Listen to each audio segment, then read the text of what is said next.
Hey, what's up YouTube? Donovan the Smartphone Guy here to do a video talking about some of the tips and tricks that I've learned about using the Honor 6X.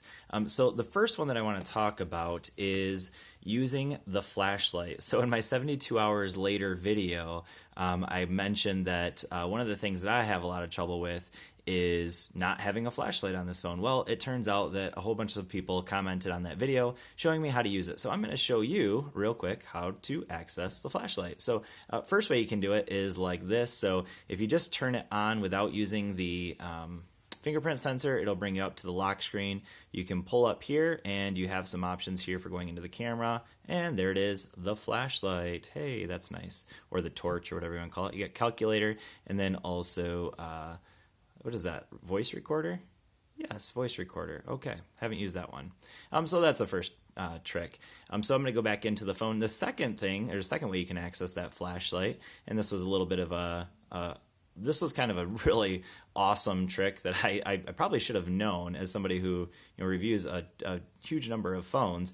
But to get additional shortcuts onto the Honor 6X, and this is probably the most important trick that you can learn, is you just pull up here and you have this option for editing, and there it is, flashlight. So I went ahead and pulled that up here and got rid of the hotspot.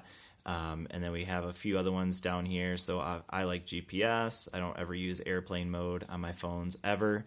And then you do have the option of screenshot. I think I put 4G up there, but who cares? So those are the options. There is also screen recording, which is a very cool option. There is the floating dock option as well.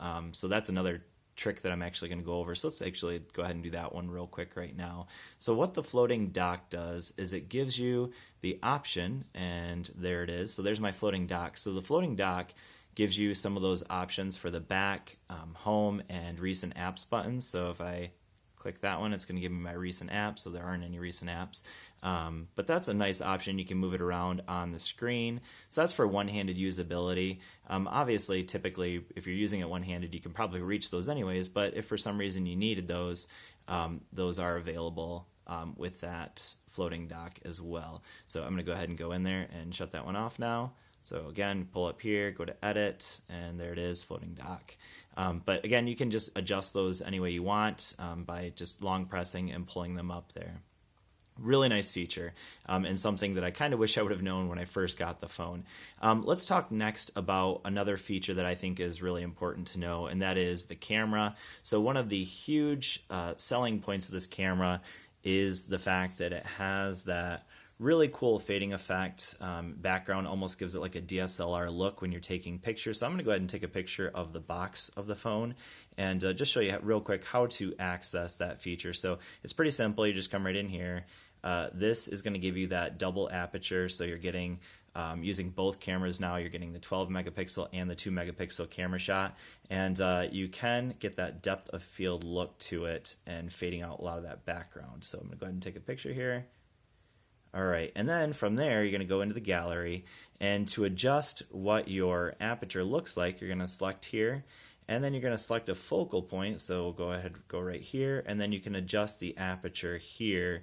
And the higher or the lower, I guess the lower the aperture, that goes up to 0.95, the more the things around it fade out. So then I can come back in here and take that aperture and bring it right back in, and now you notice that everything comes back into focus. But just a really cool feature, and I'm telling you right now that for a $200 phone, that is just a really cool feature, and it does it so well. So that is another feature I think that is just great, and it's one that's very useful to know how to use. Another feature I want to mention while we're looking at, no, we're going to jump off the camera and jump into Smart Assistants. So there's a few features in here that I think are very useful. So one of them is in that navigation bar setting. So we're going to jump in there, and down here we have the option to pull down our shortcuts. So these are different. So right now you can see I have back, home, and recent apps. You can turn those around there. And then you also have this one here that opens the notification panel. So that's a nice one to have. So if I touch that there, it will now give me that option as well. And so then I come in here for home, go back home, and I can just hit that button to bring down my notification panel. So nice feature. And while I have that one up, let's go back in there, and we're going to jump into the fingerprint sensor.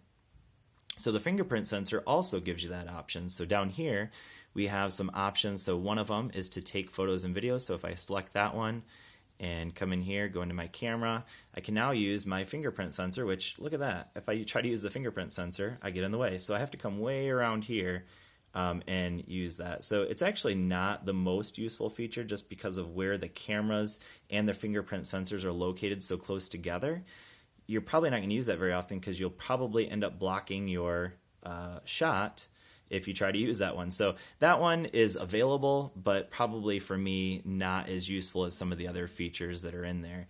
So that is one of the available features on the fingerprint ID. You can use it to answer a phone call, which is definitely more useful because then you have that option. It can stop an alarm. Neither of those are features I would use, but the one that I think is probably the most useful, and these are the slide gestures, are to show the notification panel. So I can just use it by swiping down and drop down my notification panel. So there you go. So I can just swipe up and down along that fingerprint sensor. So up and down, and it just brings down my notification panel. Another way to also get that option as well, and I like that one a lot. The other one is browsing photos. I'm not sure, maybe if you only have one-handed available and you want to browse photos, you can use that as well, but not one that I would personally use all that often. I'm going to go back into Smart Assistants because there are a lot of nice features that are available in there if I can actually get to it. So we're going to go into the advanced settings, and what did I do? I went into the wrong thing. Go back into Smart Assistants. There we go. Where'd it go? Smart Assistants. There it is. Okay. And then another thing is the one-handed UI. So that's another thing that some people might find to be useful as well. So I can mobile geezers tweeting out tonight, and I can get this mini screen view.